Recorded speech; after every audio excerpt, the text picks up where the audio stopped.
रास्ते मत जा। असल में लफ्जों की जरूरत ही नहीं थी। क्या इसे ही लव कहते हैं? दिमाग ने तो काम ही करना बंद कर दिया है। जाने कैसा पागलपन है रे।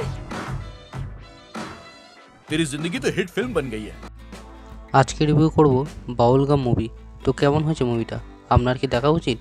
যদি মুভির কাহিনীটা ছোট করে বলি তো আদি যে একজন সাধারণ ছেলে যার স্বপ্ন একজন বড় ডিজে হওয়া, তার জীবন পাল্টে যায় যখন সে দেখা পায় জাহুবির একটা ধনী পরিবারের মেয়ে যাকে সে এক ঝলকে ভালোবেসে ফেলে। ধীরে ধীরে তাদের ভালোবাসা গভীর হতে থাকে, কিন্তু হঠাৎ এক ঘটনা সব কিছু বদলে দেয়। সেই ঘটনার পর তাদের সম্পর্কে চ্যালেঞ্জের মুখে পড়ে। এখন একটাই প্রশ্ন, তারা কি আলাদা হয়ে যাবে নাকি সব বাধা পেরিয়ে আবার এক হবে? মুভির যদি কিছু পজিটিভ ও নেগেটিভ দিকের কথা বলি তো মুভিটা খুবই এঙ্গেজিং একটা মুভি।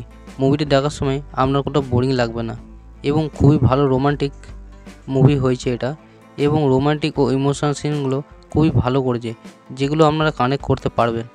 এবং যদি পারফরমেন্সের কথা বলি তো সবার পারফরমেন্স খুবই ভালো হয়েছে, যেটার জন্য মুভিটা দেখতে ভালো লাগবে।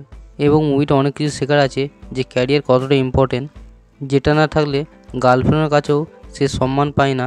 এবং কিছু রোমান্টিক সিন ও গান আছে যেগুলো ভালো লাগে দেখতে।